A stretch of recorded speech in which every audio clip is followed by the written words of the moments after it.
بسم الله الرحمن الرحيم إن الحمد لله رب العالمين والصلاة والسلام على محمد وعلى آله وأصحابه أجمعين أما بعد. عن أبي هريرة رضي الله تعالى عنه قال رسول الله صلى الله عليه وسلم صلاة الجماعة تعدل 25 من صلاة الفضل.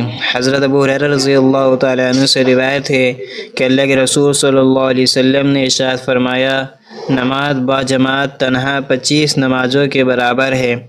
فرض نماز جماعت کے ساتھ ادا کرنے کا حکم ہے، اور اسلام میں نماز کا مزاج اور اس کی صحیح مشق یہی ہے۔ یہی وجہ ہے کہ رسول اللہ صلی اللہ علیہ وسلم اور آپ کے صحابہ کرام رضی اللہ تعالی عنہم اجمعین اس پر ایسی مداومت کرتے رہے کہ گویا وہ بھی نماز کا جزء اور نماز کے اندر داخل ہے۔ آپ نے مرض وفات میں بھی اس کو ترک نہیں فرمایا۔ صحابہ کرام جماعت کا جس قدر اہتمام فرماتے تھے، اس کا اندازہ حضرت عبداللہ بن مسعود رضی اللہ تعالی عنہ کی اس حدیث سے ہوتا ہے کہ اگر 2 آدمیوں کے سہارے بھی کوئی لایا جا سکتا تھا تو جماعت میں شرکت کے لیے اس کو لایا جاتا تھا۔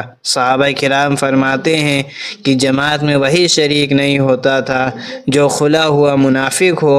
رسول اللہ صلی اللہ علیہ وسلم جماعت کے چھوڑنے پر سخت نکیر فرماتے۔ ایک روایت میں آپ نے فرمایا کہ میں سوچتا ہوں کہ کسی کو نماز پڑھانے کا حکم دوں، پھر ان لوگوں کے پاس جاؤں جو جماعت سے پیچھے رہ جاتے ہیں، پھر حکم دوں کہ لکڑیاں جمع کر کے ان کے گھروں میں آگ لگا دی جائے۔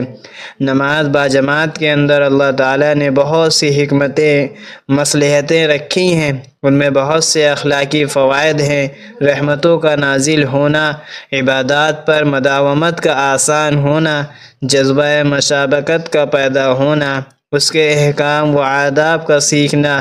اس کے علاوہ اور بھی بہت سے فوائد ہیں جو جماعت کا اہتمام کرنے والوں کو حاصل ہوتے ہیں۔